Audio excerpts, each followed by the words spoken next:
Hello and welcome to I Love Being Sober. My name's Tim Westbrook. I am your host. I am here with Ken Wells. Um, really grateful and excited to be here with Ken Wells today. Ken is a senior staff therapist at Psychological Counseling Services in Scottsdale, Arizona, with over 25 years of experience. Ken works primarily with sexual addiction, sexual offending behaviors, and family issues. He is the author of the book Dare to Be Average, Finding Brilliance in the Commonplace. His letters of clarification strategy have been published and is utilized to facilitate betrayal trauma around the world. He's contributing author to 2 other books and has published numerous professional articles. He writes a twice a weekly blog entitled Velvet Steel. He also facilitates 6 men's group around the country focusing on sexual addiction recovery. He was an original member of the founding board of IITAP, which developed the foundation of CSAT training, and a charter member of the New Hope Educational Foundation, a nonprofit that supplies funds for psychological treatment scholarships. Yeah. Ken, welcome to the show. It's so good to see you. Hey, good to be here, Tim. I'm glad to share some moments with you. So this will be fun. Yeah, this is great. I'm really excited. Today we're going to talk about your book, Dare to Be Average: Finding the Thanks. Brilliance Within. Yeah. We're going to talk about your journey.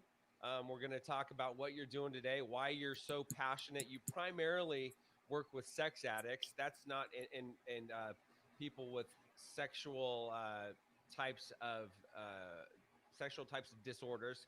So Yeah. we're going to talk about that and why you're passionate about that. And this show is live. Anybody who's out there, if you have a question for Ken, please post it in the comments below. We can see the comments. We are truly grateful and really just excited to get to know you a little bit better, Ken, and talk with you about your book. Surely. So so first, I guess we can start. Tell me a little bit about your journey and how you got to where you are today. Well, okay. I grew up in a large family. My parents raised 12 kids. I was about in the middle. I was the youngest of 6 boys. And, there's lots of things experienced in my life as a kid, lots of chaos, lots of really complex trauma, abuse, physical, sexual, through a church. I kind of feel like I grew up in a cult. That's how I identify it. And so as I developed in my life, I went to a conservative Christian school and kind of got involved. I guess I would say the biggest way I would distance myself from all the crap that I experienced as a kid would be through my workaholism as a minister, because I became a minister for like 25 years. And I think about James Baldwin, Tim, the great playwright and writer. He made this statement. He said, it's not the world who's my oppressor, so my world would have been my family. Because what the world does to you, if it does it to you long enough and effectively enough, then you just begin to do it to yourself. And so I learned a lot of mistaken beliefs as a kid that fueled a lot of, I believe, dysfunctional behaviors, including workaholism, but also included sexual addiction. One of the ways I learned how to medicate, I consider myself in recovery from sexual addiction for 30 years. And as I look back at my life, I grew up, understanding that sex was a way for me to medicate, a way for me to numb out. So I learned that as a little kid. So I grew into being a minister, and I suppose it was about 1988, 89, when I hit a wall of work. I experienced this kid in my ministry who'd committed suicide. I'd been there many other times before, but the reality was that this particular suicide really got me. Hit a wall, went into major clinical depression. I went for like in 6 weeks, I lost 48 pounds. So I was kind of on a real downward spiral, suicidal. Had a friend who came out and interceded when I was attempting to walk out in front of an airplane. When you could do that before TSA and 9/11, but thank God someone, my dearest friends that I've known up to this day, intervened, and that kind of positioned me to do some things real different. And I started my journey in recovery. I started attending an S group in Tampa, Florida, back in 1990. So that's kind of how I got started in my recovery. I left ministry because I had an opportunity to move into counseling. I had a passion for helping people change their lives. I knew the pain, not just of sexual addiction. I think you can take any pain that you know, and you can use that to connect with anybody who's going through hell. I knew hell. I could share hell, walk alongside people, and that I learned that was very helpful. I learned that as a minister, but I also learned that as a recovering addict. So that's kind of is the background that I use as a springboard to get into this work that I do. So I work with sex addicts. I work with all addicts, but because of the position I have and the work I've done all these years, my expertise specifically is, as you said, with sexual addiction.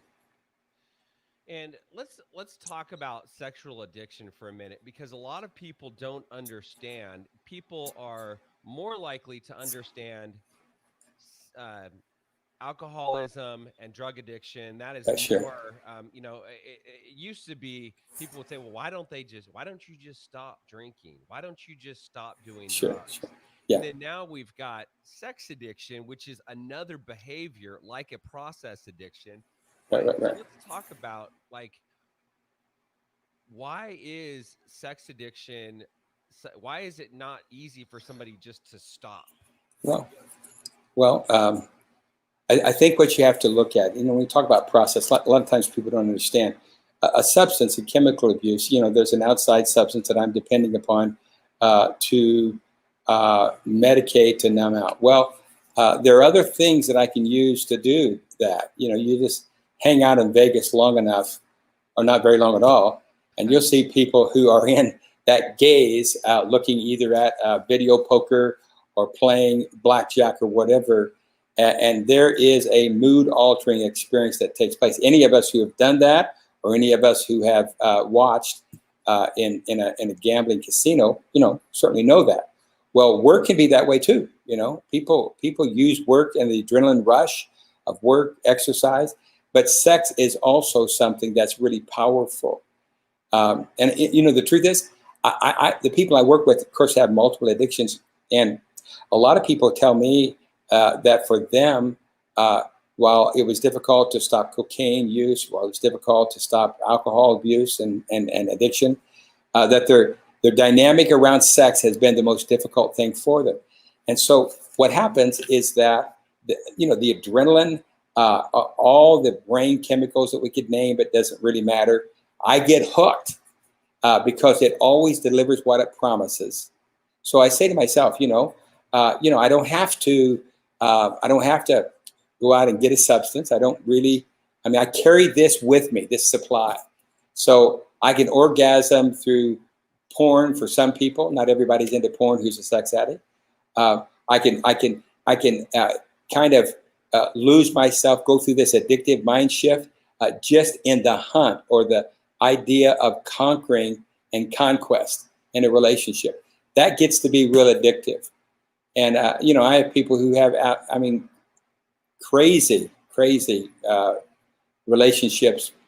Some have families in different places, all hidden, and the other family doesn't know about the other person. So I'm saying to you that there are a lot of people who tell themselves, I got to stop this behavior. I'm either going to get caught. It's hurting a lot of people. I'm exposing myself to STDs that could even take my life, but I can't stop, even though I say this is the last time. So those kind of folk need help. Not everybody's addicted to porn who uses it. Not everybody is addicted to sex who has an affair. But there are people who have serial relationships, all the way from flirtation to, they have the actual contact with people, with partners, and it's against their values, and they can't stop. that's a marker. If my sexual behavior, if I go against my values and I can't stop it by myself, then, this sexual addiction comes into play. And, people call it different things. I'm not hung up on a label. It doesn't really matter to me what you call it. I just know personally the pain, and I can sit down and talk with somebody, and the person says, well, I'm not a sex addict, I know, and they have this crazy background they just told me about. So I say to them, it doesn't really matter what you call it. You're in pain, man. So let's work with that. So anyway, I hope that's helpful in identifying some components of sexual addiction. It's a solution to the pain. It's a solution to the pain. And I just was thinking about. I just reread Napoleon Hill's Think and Grow Rich, and in one of the chapters he talks about sexual energy and how sexual energy is the most powerful energy there is. Right, sure, yes. And you pair that with addiction, it's like, okay, this seems like it could be really dangerous. And to your point, if it's against your values and you're hurting people and you're causing wreckage, then and you can't stop. Right. And see, that whole part of not stop, it's like I have serial relationships and I want to stop, but I can't get enough of what I really don't want. That dynamic really is a hook for addiction with these relationships, sexual. And so, for me, there's a needless debate. Does sexual addiction, is it real or is it not? I just look at with people who come in to see me. I mean, they're in one hell of a spot and they're in a ton of pain. So why are we going to argue about a label? Let's just go to the point of pain and work with it. And that's what I do. That's why I spend a lot of time working with people, identifying their pain. And the only time it's helpful to identify a sexual addiction as a label to me is when a person's fighting and trying to wrestle and deny their behavior. Like they just say, hey man, what's that all about? So we talk about that. But yeah. And okay, I had a question. I lost it. Okay, so sex addiction, and even over the last few years, it has become more of in the news. Clearly, sure. We've got the Me Too movement. We've That's got right. lots of things that have come to the surface, and it is a bigger deal. And people are starting to realize that it's not just something that people can stop. And it even, you talked about it. It's a solution, right? We don't want. Whether we're lonely, right? Which is right. that you talk about in your book. Yeah, you're you bet. Lonely, you're happy, you're sad. You don't want to feel. So, I mean, addictive behaviors can be everything from sex, looking at Facebook, watching TikToks nonstop. That's right. You bet. Like That's gambling, drinking. I mean, there's so many things that people do just to numb out. That's really true. And sex is just one of them. Yeah, and so that's kind of what I work with in this book. Is this? See, people look for a magic bullet to avoid the shit in their life, to avoid all the struggle that they experience, and they look for some way to escape. And not just addicts. We talk in a broader context that we just have an addictive culture. Well, that's probably accurate. But we just don't want to lean into and face pain. It's true of COVID. Look at where we're at. I mean, one of the reasons why, not the only reason, but one of the reasons why we struggle with this mask is that I don't want to be confined. It's uncomfortable. I don't want to live with the uncertainty. How long do I have to put up with COVID? How long do I have to put up with this mask? I don't know. Or these other kinds of controversial interventions. I just want to avoid it, and kick it down the road. I hope that, our whole country said, hey, we'll be okay until we get a vaccine. What are we looking for? We're looking for the magic bullet to take us away from all of the uncomfort and struggle and pain that we know. So I've learned that that's an average experience. We talk about average because average is something that is used so much in terms of a assessment of result. So, but the assessment of result is interesting, because, I mean, everybody wishes not to be average. People are always afraid that they'll be forgotten, you know, that I want to be remembered for something. And so we worry about our performance because we think people will remember. It's like people say in sport, they say, well, nobody ever remembers who was runner-up in the Super Bowl. Well, you know, okay.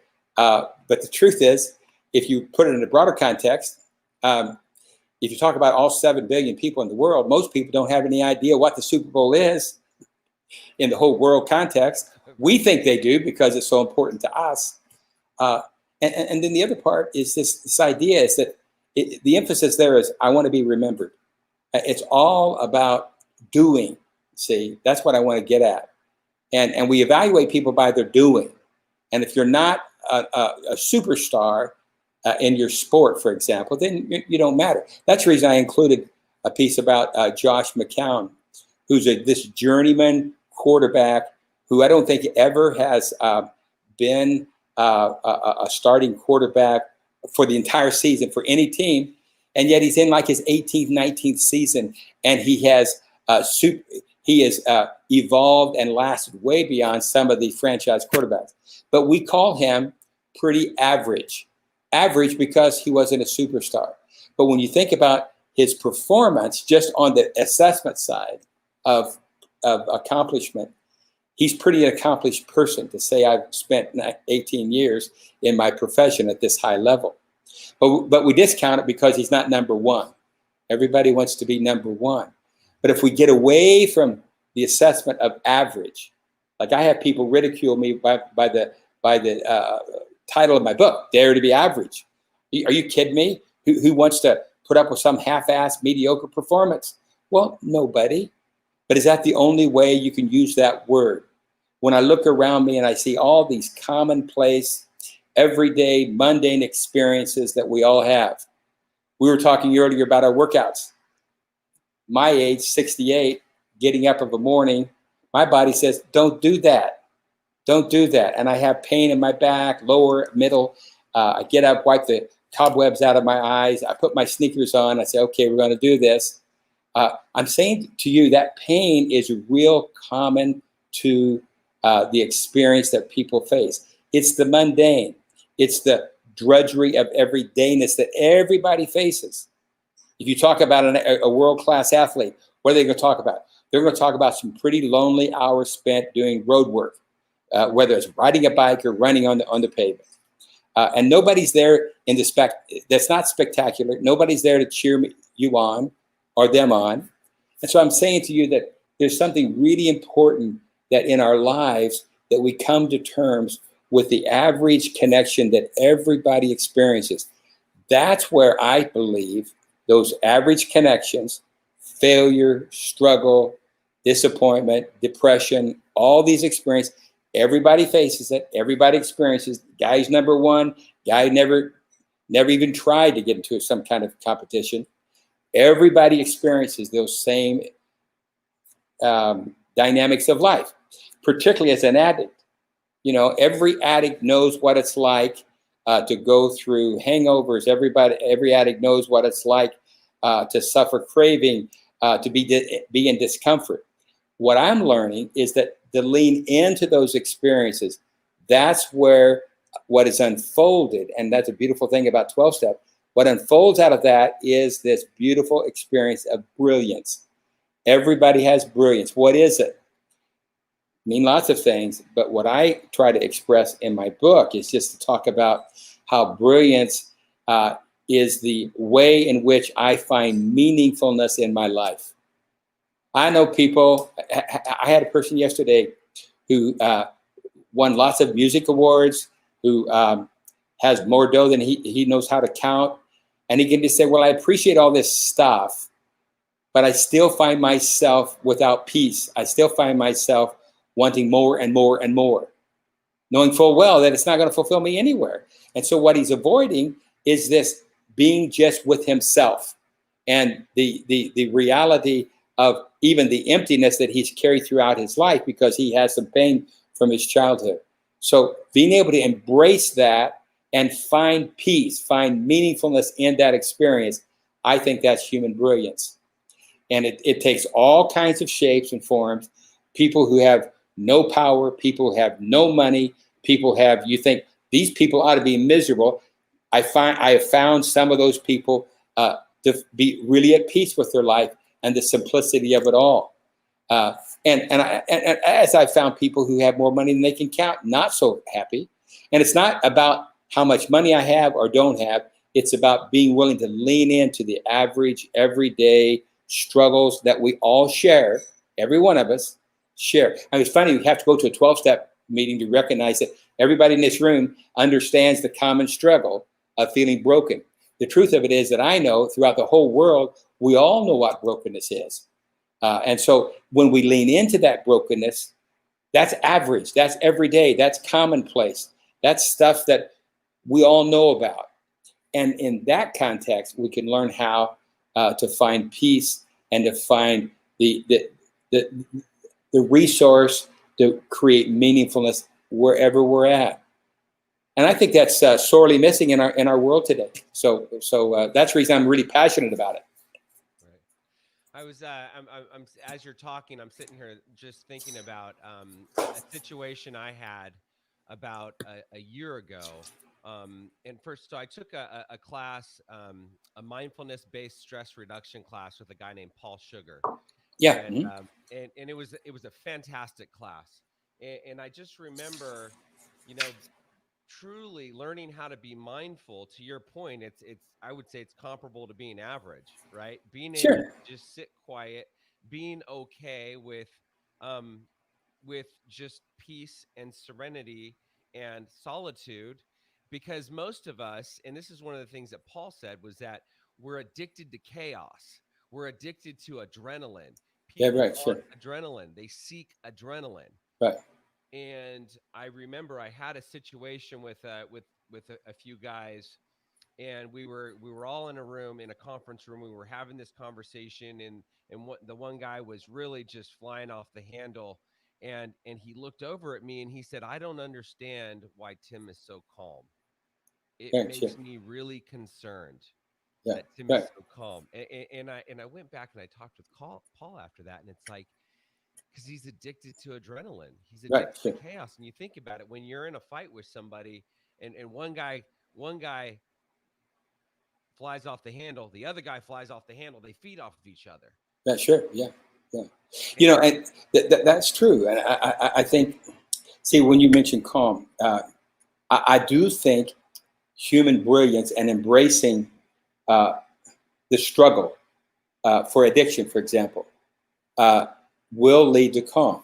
Yet, what I want to also emphasize is that it's common, and it is not a matter of not embracing average, because it is a commonplace experience for addicts to fall apart. I know what it's like to fall apart. I know what it's like not to, you know, way back when I was in treatment, a nurse told me I sit and stared at a piece of fuzz on a picture window for 8 hours, and I wasn't high on anything. So what was that about? Man, my life was broken. I get that part. And a lot of times we think, well, you know, what I want to hear is an addict who is before they can tell this crazy ass story, and then on the other side, I'm all together. You know, it's kind of like in the church world. You have this real unfulfilled life. You get born again, and then it's all great. Well, my life never worked that way. You know, I know what it's like to fall apart and not have it together. And so I say that's a common journey of addicts who I know. We don't share the same story, none of us do, yet we have the same common connection. And that leads to calm. I love what Pema Chodron, when she talks, and she's the Buddhist teacher, and she says, you know, unconditional confidence is about this. It's like when you face life square and in reality, and you got to have the capacity to go down. That means embrace falling apart. That means embrace uncertainty, this sense of free falling. Boy, that's an awful feeling. The sense of free falling, and know that I can go down and come back up. Come back up means somehow, some way, with my resources, I'll manage it. Now, she calls that unconditional confidence. And I hear a lot of gurus talk about, you always feel happy, healthy, terrific. I never did. I tried it, but I remember trying to sell Bible books. I talk about this in my book, and they tell us, you got to get up every morning and click your heels and say you feel healthy, happy, terrific. I did it once, and I said, this is BS. I'm not doing this ever again. Because I didn't feel that way.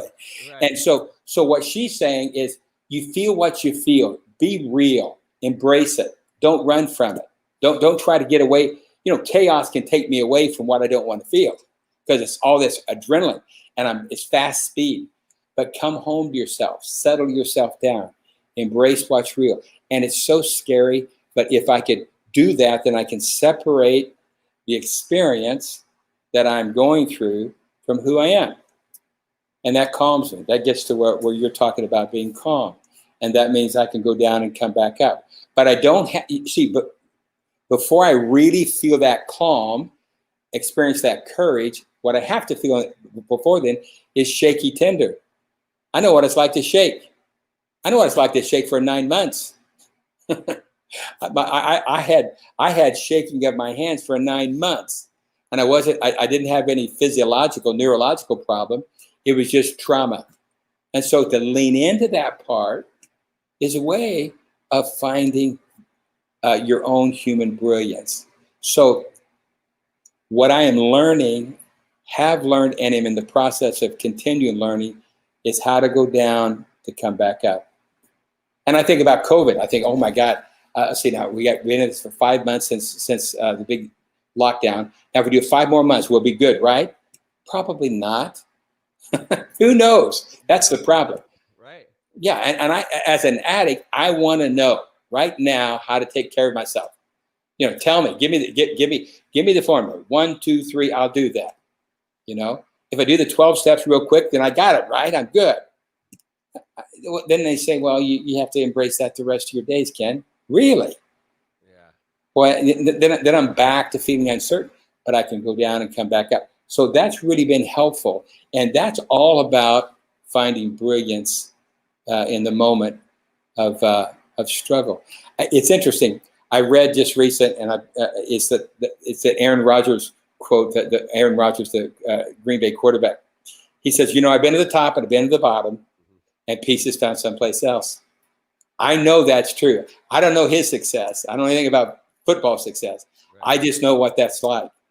That top and bottom doesn't determine the peace inside. And I think that's what we're all looking for. That's what the addicts who come and work with me are just like me. They want to find that peace. Right. I like you said embrace. You've learned to embrace the pain. You've learned to embrace the struggle. You've learned how to just embrace it. And, right. And I was talking with Kristen Kirkpatrick the other day about nutrition. And we talked about intermittent fasting. And she talked about embracing being hungry. Yeah, sure. Before you go to bed, embracing being hungry. And I've learned one of the things I've learned is how to, in other words, fall on the sword. Yeah.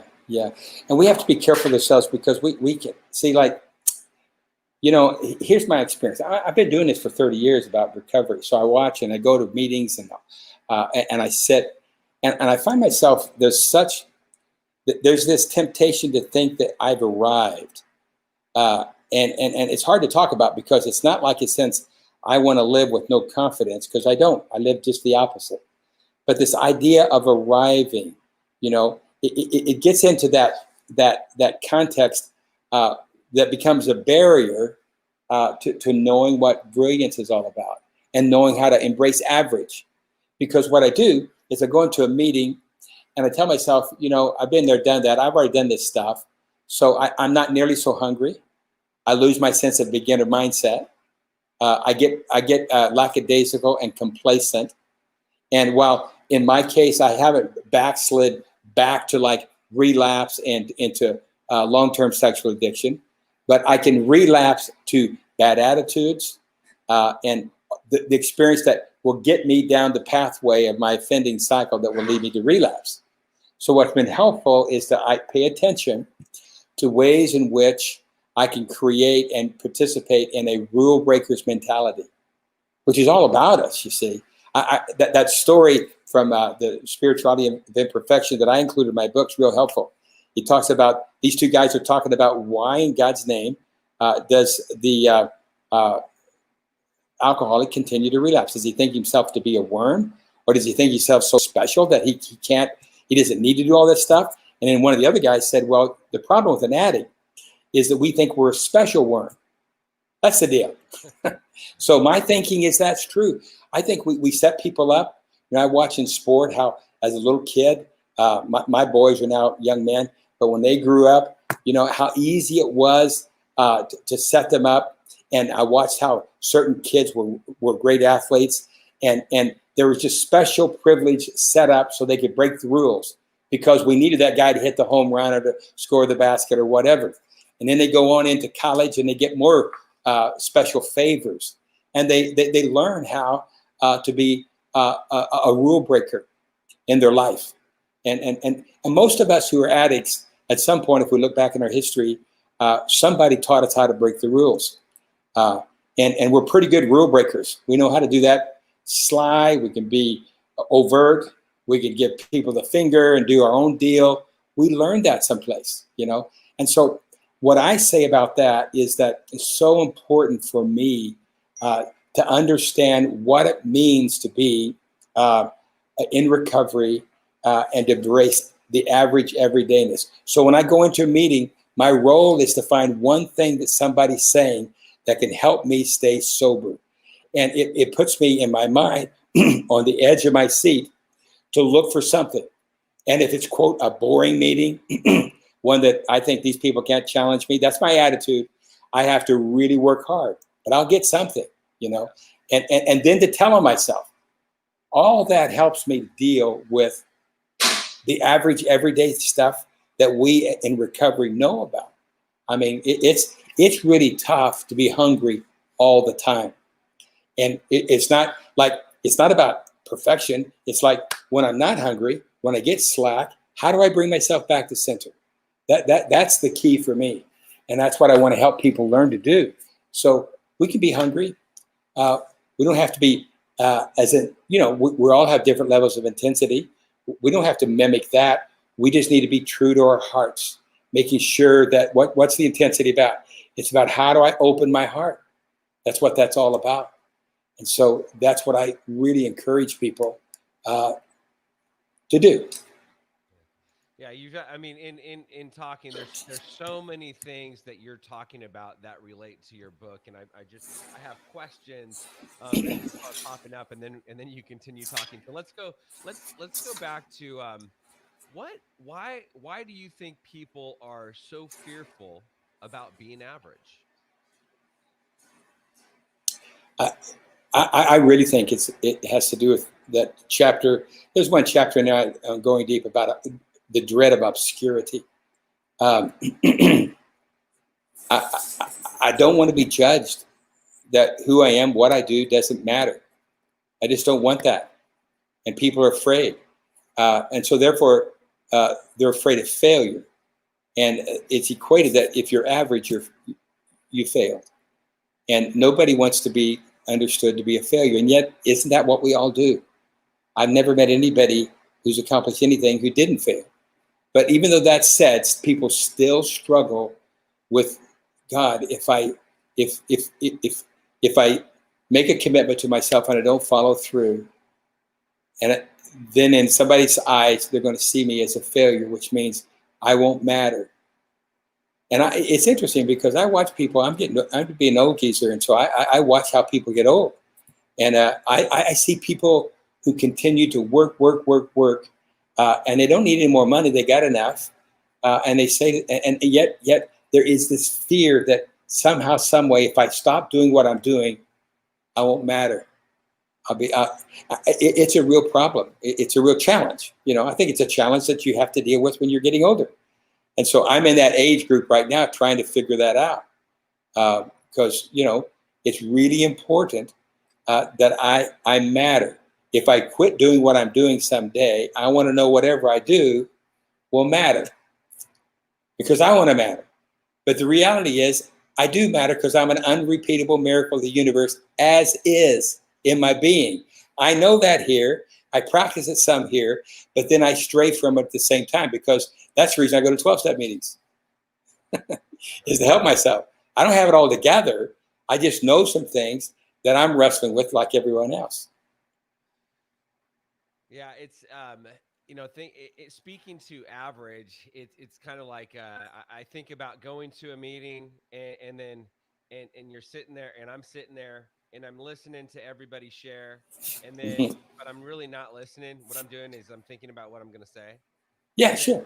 That and then happens, I sure. share and then after I'm done sharing, I start thinking about what I should have said. And it's Yeah, like sure. I listened because I want to look good. I want to look good. I want to sound good. I don't Yeah, want to be average. I want to be better than average. I want to be like the superstar. yeah, yeah. And that's kind of many of these challenges that we as addicts have, they're not different from people who aren't addicts. That's kind of an illusion that we have out there. Like, for instance, what you're just talking about. Well, there is usually in a meeting, there's usually this quote guru who kind of knows all the sayings. I mean, if they've been around for a while, they kind of annoy me, but still they're there, and they kind of have the answer, you know. Well, and then I think, well, I want to have an answer. I want to be that way, And so there's a quiet, unspoken competition. What it's about, it draws upon me as an addict, is that when I was in my active addictive lifestyle, is what I was just taking up too much space. Like like in my office, I have this exercise ball that I use sit-ups off of, and it's like if you blew that exercise ball all the way up, where it took up all the space, anybody in that room would be smashing them against the wall. That was my lifestyle with family and friends. My addiction took up all the space.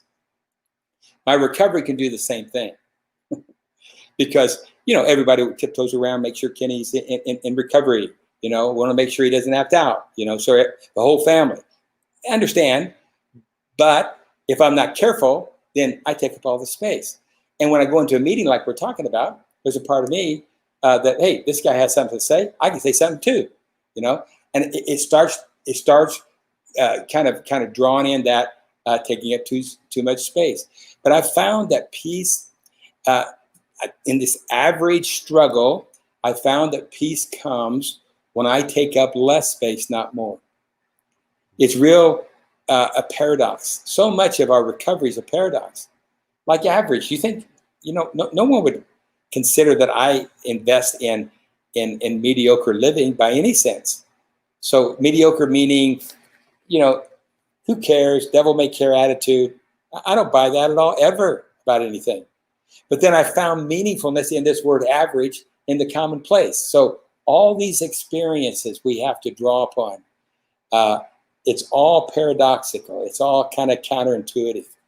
And that's what's really important for addicts to learn. And if they do, then they transform their addiction from a curse to a blessing. Because that addiction, when I have a craving to act out with sex, what happens is that I can look at what's underneath. What is the legitimate need that must be met on the underbelly side? And when I meet that, then that addiction, I've transformed it to a blessing because I've been able to use that. I can even transform it by looking at my addictive trigger and identifying as the voice of God, talking to me about a legitimate need that must be met in a healthy way. So that's just the power of human brilliance. People say, well, do you really think you're brilliant, Ken? I do. Do you think, aren't you a little bit egotistical? I can be, but not there. It's just a fact. Right. It's just a reality that we all are that way. We all have our own brilliance. And you also talk about solitude versus loneliness. And you talk about being okay and being in solitude in order to find brilliance. And then let's talk about the difference between solitude and loneliness. Because right now, during the COVID-19 pandemic, we're all, with the social distancing, we're staying at home, we're not going out as often, we're not in front of as many people. So we've got some people that we've got some people that are lonely, and then we've got other people that are embracing the solitude. And Yeah, I hear different perspectives, and it's really interesting to talk to people about this. About, again, some people are in the lonely category, and other sure. people are embracing the solitude. Yeah, yeah. I feel both. I feel lonely, and I feel and experience solitude. I experience both of them. Lonely is because I'm human. I wish to be close to people that I'm not as close to, and in part because of COVID. I really, I feel the loneliness. So I have to deal with that. I think solitude is a result of dealing with that. So how so? Well, uh, solitude is about insulation of connection with self and my resources about me. Loneliness is about an isolation from all those resources. So, in my sense of recovery, I mean, for me, COVID, I pretty much have gone to my office, do my work with a mask, keep my distance, and I come home. And that's pretty much it. My wife and I go out for a ride almost every night. Yeah. We're getting old, so he rides. So we do that. There's no place to go that's safe. So I get lonely. I get bored, tired, all that. Well, I think what solitude is as a result of is me being willing to embrace my vulnerability, be able to identify I'm lonely here, to be able to allow myself to feel the emptiness of being all by myself. And I think particularly folk who are really careful, and what do single people who don't have any connection, maybe they're not even in a partnership of any kind, they're millions that way. That's a very difficult thing, is to embrace this sense. And I also think that it helps me to create solitude, which is an insulation process in my vulnerability, being emotionally naked to myself or anybody else, being honest about where I'm at, and then sitting with my silent spaces and let those silent spaces speak to me. That's a spiritual dynamic. Some people use the voice of God. Some people use whatever. Uh, I just think that there's a sense of energy that takes the form of message when I allow my silent spaces to talk to me. And people say, "Well, what does that mean?" One has to practice it to understand it. Is to let my body, to let the world, the universe talk to me as I quiet myself. The result is solitude. Um, I believe I have to be willing to make adjustments to create solitude. To create, I mean, when I'm inflexible, when I don't have an open heart, I'm more likely to become vulnerable to loneliness.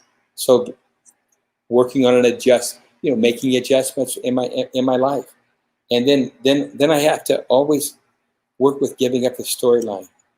All these things I tell myself. The reason I'm lonely is because if you know what I know about myself, you wouldn't want to hang out with me anyway. So it's better that you're not close to me anyway. Well, that's an old storyline that I can give up. If you really get to know who I am in my guts inside, uh, I won't have to be cool because I'm not cool. What I am is just me. And if you hang out with me, you'll probably like most of me. Not all of me. I don't like all of me. But you like most of me. And so I give up that old storyline of mistaken beliefs that undermine solitude. So that's working with the two. I have solitude. I can create it in the presence of loneliness. And you talk about, in your book, you talk about solitude leading to brilliance, and also leading to an open heart. And Oh yeah. specifically, men have more of a tendency to think that men aren't supposed to cry, men Oh don't yeah. cry. Yeah. There's more of a machismo associated with being a man. Yeah. And so let's talk about having an open heart and Sure. being vulnerable. Um and I know, it's like I once I got clean and sober, and once I learned how to have intimate relationships with other men, meaning vulnerable, open relationships. I've cried in front of other. I mean, those are things that I wouldn't have done. Yeah. But it's like it's a process, right? But once Sure. you get there, Yeah. let's talk about. Well, I think it is true about men. It's not just men, because I see a lot of women who, I've had women who come to see me who have uh, put down their partners for not being a man enough, and that's a woman who kind of has adopted a cultural uh, way of being intimacy disabled in my mind. So the reality would be, what I think about guys is we have this facade that we think that I got to be tough. Now I do these groups, Tim, on weekends for men, and they're all, they, one of the qualifications, characteristics is that they're sex addicts. I have 6 different groups. We meet all over the country, and it's interesting. One time we were in this place. Matter of fact, we were in the Gulf of Mexico on a it was a houseboat we were on, and there's these 2 guys in my group, and one guy he says to another guy a statement that questioned the other guy's manhood. So they jumped up and they're ready to go at it. And I thought, oh boy, this is going to be fun. See how this works, because here we are. I mean, they're either going to have kiss and make up, or somebody's going to have to swim back home. So we'll see what happens. Well, the beautiful thing around that kind of dynamic was that nobody tried to intervene. I certainly didn't, because I thought, well, if they're going to fight, they're going to fight. Okay, I don't want to get hurt, so I'm going to stay out of it. So I sat and watched, and what happens is these guys broke through and were able to say what it was like to feel insecure on the inside, that somebody would think that they're not enough of a man, enough of a person. And the truth of it is, there's a lot of tears shed by the 2 of those guys talking about their own lives on the inside, underneath this facade of being tough and macho. And these guys became closer, not further away, because they opened their heart and they were willing to be vulnerable, be emotionally naked. That's a hard thing to do, because if I get emotionally naked to you, Tim, and tell you stuff about me, how do I know that you won't say thanks but no thanks? The truth of it is, some people do. I've had people say thanks but no thanks when I tell them my story. All right. It's hard. It's not easy. And a man is known to say, hey, look, don't be vulnerable. You got to be tough no matter what. You got to have solutions. Don't be caught up in questions. Just give solutions to fix things. That's what men do. When the truth of it is, there's a lot of things I don't know about. I don't have a solution. I don't know what to tell you. And to be able to sit with another guy and share that and say that, there's a deep, deep longing, I believe, among men to be able to share their heart and be real and be received by somebody.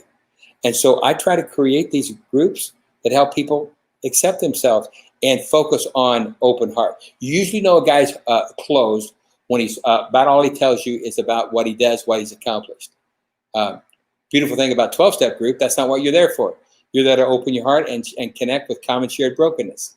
So that helps people become more vulnerable and become, and that much closer to solitude, as we just talked about. What happens if a person is not willing to get vulnerable? What do you see Well, there are degrees of vulnerability. Some people are willing. It's kind of like Scott Peck in his book Life, Road Less Traveled. He said, well, a lot of us, our journey in life is kind of like a hike through the desert. And what we do is we go so far to the first oasis, and then we just hang out at that oasis. We hang out there until for the rest of our lives. We don't make the whole journey through the desert. So some people, they get just so vulnerable, and then they kind of hang out with shibboleths from like one day at a time.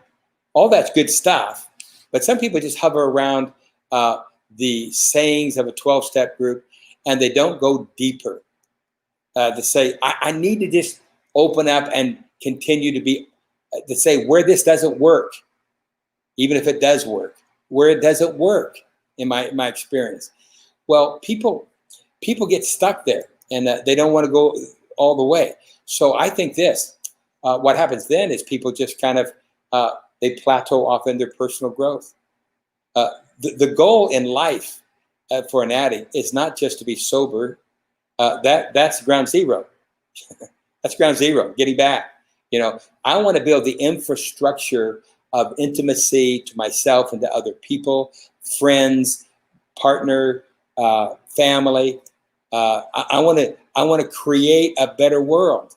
That's what I'm committed to. So I'm saying that most of us in our lives kind of give up on the continued growth process when we close our hearts. And people who just close their hearts and don't open them, they usually don't get traction for long-term sobriety. Right, and it's like the goal of long-term sobriety, long-term recovery, it's not just to be sober, it's the pathway to being happy, joyous, and free. Yeah. And peace. And peace. Right? Yeah. Because happiness is a good deal. I love it, but I don't always have it. I've had unhappiness this week, and we're in Thursday. But down underneath that unhappiness, I have peace. Mm-hmm. So you can have both. So that's what I understand. The journey's all about is creating that kind of dynamic. Again, I can go down and come back up. Right.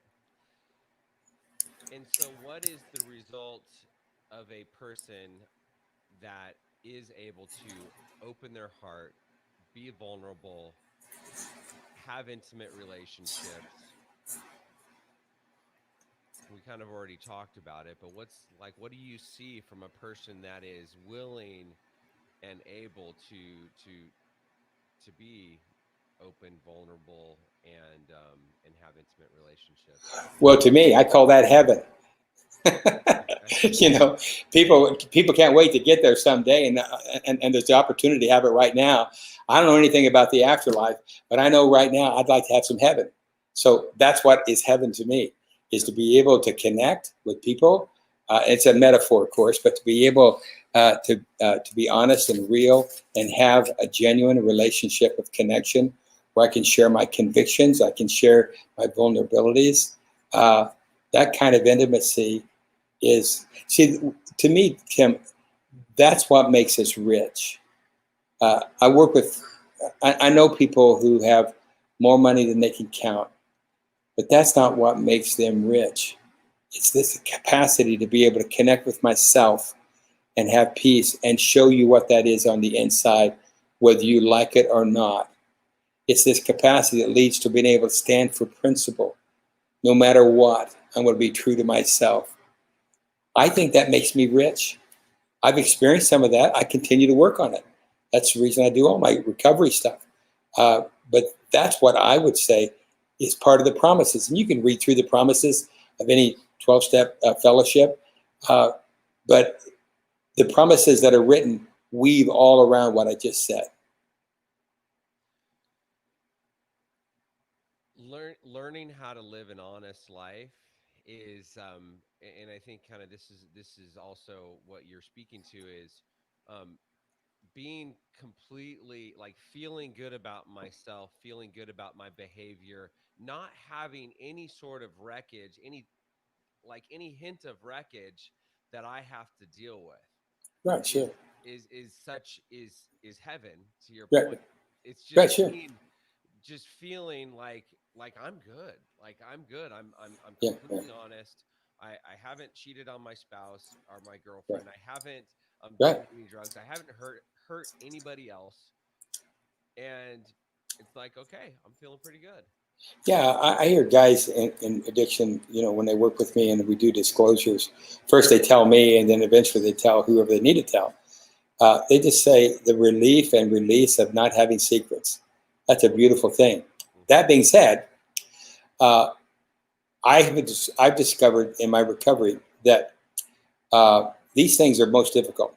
Honesty, true deep honesty to myself has been the hardest journey I've ever went. I'm not going to try to convince you it's raining outdoors in Arizona when it's sun shining and 115. I'm not going to tell you that. But I might not want to tell myself the truth about my insecurity that keeps me from doing the next right thing. That's hard. That's really hard. So what I had discovered is I think all of us in life, in recovery or not, I think we're all incongruent. That means to me, things I believe in, I feel differently about, I say and do something different from all of that. That's incongruence. I don't know of anybody who's not incongruent in some way at some point. The other side is I think we're all hypocritical. I've never met anybody who I didn't think was a hypocrite. People used to say to me, well, I don't go to church because there's hypocrites. I don't know where you go in the world there's not, There could be other reasons not to go to church, but whatever.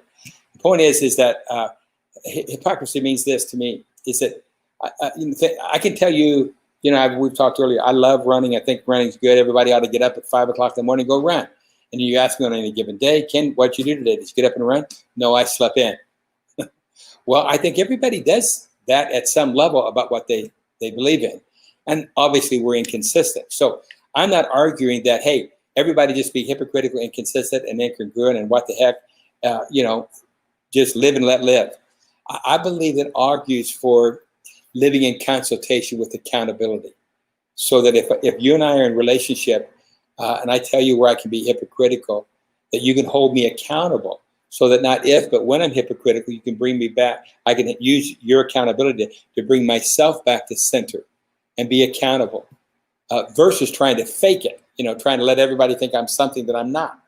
That's old life living, and that's not helpful. So I think people just being honest. And the truth of it is, we do that because when we go into a 12-step meeting, we want people to think that we're strong, we don't, I just think that's problematic. I believe what we need to do is come home and just tell on ourselves and be real and be honest. So hypocrisy is a part of everyday life, and I hope that what we could do is work with that. What's, in your opinion, what's the importance of community to a person in recovery? Well, it's everything. It gives me accountability. But it does something else as well. What it does, it's a place where I can tell my story, my personal story. See, I have a bias. For me, my 12-step story is the most important healing force in all my life. Not EMDR, somatic experiencing, psychodrama. All these are interventions that where I work, we utilize that are very, very helpful. But it's my story that heals me. And so I need that story to be validated. So when I share, truth is found in a simple story. That's what Anthony DeMello talks about in a book that he wrote. And I think, wow, that's what I need the community for, is to tell my story. And then when I do, I feel their validation. So that's where community is all about. That's the reason I see we're made to be creatures of community, and outside that community, we don't thrive. We tend to be destructive, and so the content of a community-based recovery is absolutely necessary. It's not the only thing that's necessary. I think people. I've been part of the 12-step for all these years, but I've needed outside help to go deep. I needed therapy. I needed all these interventions that I went through. But the core of my recovery has always been being able to tell my story, my first step story. First step's the most important step for me because it gives me the avenue of going deep inside my life. Not just saying the same old sexual, well, here's how I acted out and this and that, but here's how shame played itself out in my life. Here's how abuse played itself out in my life. Here's how arrogance and deprivation, all these are things that I can dig into and learn more about me and create healing for myself as you hear me and as I listen to your story. So that's the value of community to me.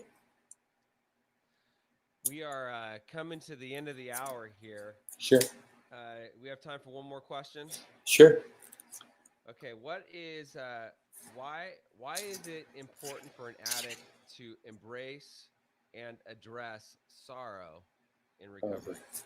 Well, that's a big one because we all, you see, we live in a culture that doesn't do very well with grief. We people, someone dear love, someone that we love, like this whole COVID thing. I mean, this is amazing. Somebody dies. I can't be there when they die. I love them more than anything else in the world. And we can't have a funeral because you can't get together. So I'm saying that what people are encouraged to do is just kind of grieve it, feel it, and get on with life. Grieve it means, you feel bad. You're better now. Let's get on with life and forget it. That doesn't work well. So sorrow becomes, when I lean and embrace it, becomes a formative way of cultivating compassion for self and others. So when I lean into my sorrow, and when I allow myself to grieve, to feel sad, to feel pissed and angry, to feel resentful, even hate, just embrace all those feelings so that I can move those feelings from a person to an issue to what I want. It's an energy source. When I move those from person to issue to what I want, that's what sorrow is all about. And when I can do that, it leads me more effectively to forgiveness, which for me is just simply, I'm going to let go and not hold that against you. I may need to practice that every day of my life, which in my case I do. But that gives me a space of peace. And I come to terms and I make sorrow my friend. It doesn't dominate me. I can be sorrowful and also be joyful later, another time in my life, even in the same day. But nevertheless, sorrow is a critical thing that we all have to learn to do better with and embrace. Awesome. Yeah. How can people find you if they want to find you, if they want to reach you? Well, I do a blog that they can reach out through PCS website. They can read my blog, things I think about. But certainly, I've been at PCS, worked there for a whole bunch of years, and they can go on the web and find the PCS website, and they can reach me through that website very easily. So that would be the way. Is it pcsearl.com? That's it. Awesome. PCS.pcsearl.com. Right. That's it. Okay. All right, man. Thank you so much. You bet. Truly appreciated spending time with you today. Yeah. I learned a ton. Folks, dare to be average, finding brilliance in commonplace. Here's the Thank book. you. It's a couple hundred pages. It's an easy read. It's just there's so many just amazing gems in this book. And sign up for Ken's blog. And thanks, Ken. Thanks, Tim. Hey, enjoyed being with you. Been fun. See ya. See ya. All right.